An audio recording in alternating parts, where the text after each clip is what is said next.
পৃথিবীর সবচেয়ে ভয়ঙ্কর রহস্য। বারমুডা ট্রায়াঙ্গেলে গেলে কেন কেউ ফিরে আসে না?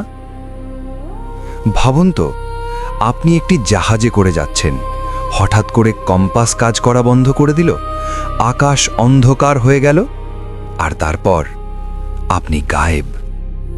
না, এটা কোনো সিনেমা না, এটা পৃথিবীর সবচেয়ে রহস্যময় জায়গা, বারমুডা ট্রায়াঙ্গল, যেখানে শত শত জাহাজ আর বিমান কোনো চিহ্ন ছাড়া হারিয়ে গেছে।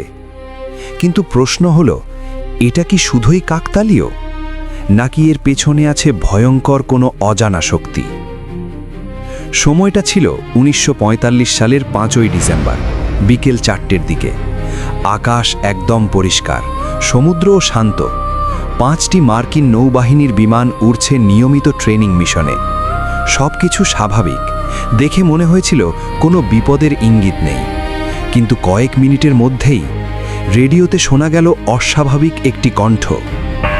আমরা দিক হারিয়ে ফেলেছি, কম্পাস কাজ করছে না, আমরা বুঝতে পারছি না আমরা কোথায় আছি। Mayday, Mayday, we are experiencing catastrophic system failure. Position unknown. We are losing control of the vessel. We need urgent help. Ground থেকে তাকে দিক নির্দেশনা দেওয়ার চেষ্টা করা হয়, কিন্তু তার অবস্থান ঠিকমতো বোঝা যাচ্ছিল না। এরপর কণ্ঠ ধীরে ধীরে দুর্বল হয়ে যায়, সংকেত ভেঙে যেতে থাকে, আর এক সময় সম্পূর্ণ নীরবতা। 5টি বিমান একসাথে আকাশ থেকে অদৃশ্য হয়ে যায়। না কোনো বিস্ফোরণ, না কোনো ধ্বংসাবশেষ, কিছুই পাওয়া যায়নি। তাদের খুঁজতে সেখানে পাঠানো হয়েছিল আরও একটি উদ্ধারকারী বিমান, কিন্তু সেটিও কয়েকক্ষণের মধ্যেই হারিয়ে যায়। মোট 6টি বিমানের একটিও ফিরে আসেনি।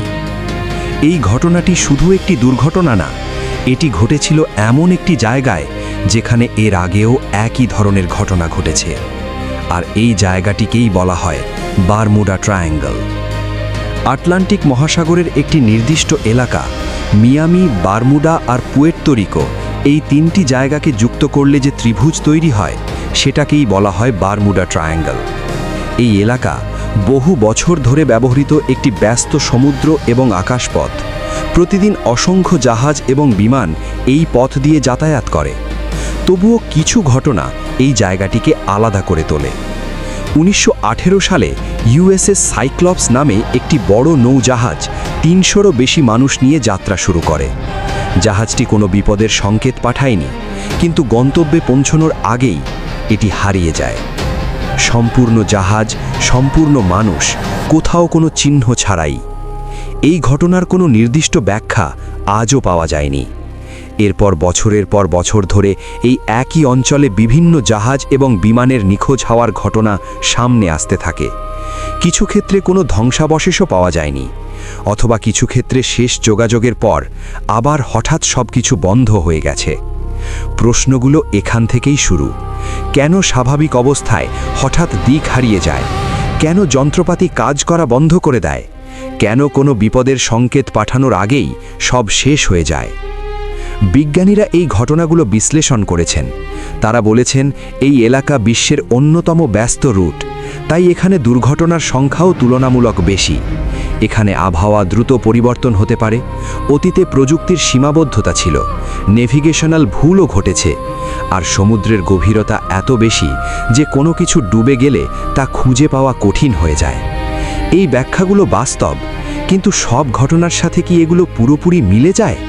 এই প্রশ্নের উত্তর এখনও পরিষ্কার হয়নি, কারণ কিছু ঘটনা এমনভাবে শেষ হয়ে গিয়েছিল যেখানে শেষ মুহূর্তের পর আর কিছুই জানা যায়নি। না কোনো সংকেত, না কোনো চিহ্ন, শুধু জানা গিয়েছে নিখোঁজ হওয়ার শব্দ। আজকের দিনে বারমুডা ট্রায়াঙ্গল কোনো নিষিদ্ধ এলাকা নয়। প্রতিদিন অসংখ্য জাহাজ এবং বিমান নিরাপদে এই পথ পার হচ্ছে, কিন্তু অতীতের কিছু ঘটনা এখনও প্রশ্ন রেখে গেছে। শেষ মুহূর্তে তারা কি দেখেছিল? কেন তারা তাদের অবস্থান বুঝতে পারেনি? কেন তারা আর ফিরে আসেনি? এই প্রশ্নগুলোর উত্তর এখনও সমুদ্রের গভীরেই লুকিয়ে আছে, আর যতদিন সেই উত্তর পাওয়া যাবে না, ততদিন বারমুডা ট্রায়াঙ্গল শুধু একটি সমুদ্র এলাকা নয়, এটা থাকবে এমন একটি জায়গা হিসেবে যেখানে বাস্তব কিছু ঘটনা আজও মানুষকে থামিয়ে দেয়, ভাবায় আর অস্বস্তি তৈরি করে। কারণ সবকিছু স্বাভাবিক থাকার পরেও হঠাৎ করে যদি সবকিছু হারিয়ে যায় তাহলে সেই নীরবতার ভেতরেই লুকিয়ে থাকে সবচেয়ে বড় প্রশ্ন, আর সেই প্রশ্নের উত্তর আজও মানুষের অজানা। এতক্ষণ সাথে থাকার জন্য আপনাকে অসংখ্য ধন্যবাদ। দেখা হবে পরবর্তী ভিডিও নিয়ে। ভালো থাকবেন, সুস্থ থাকবেন। আল্লাহ হাফেজ।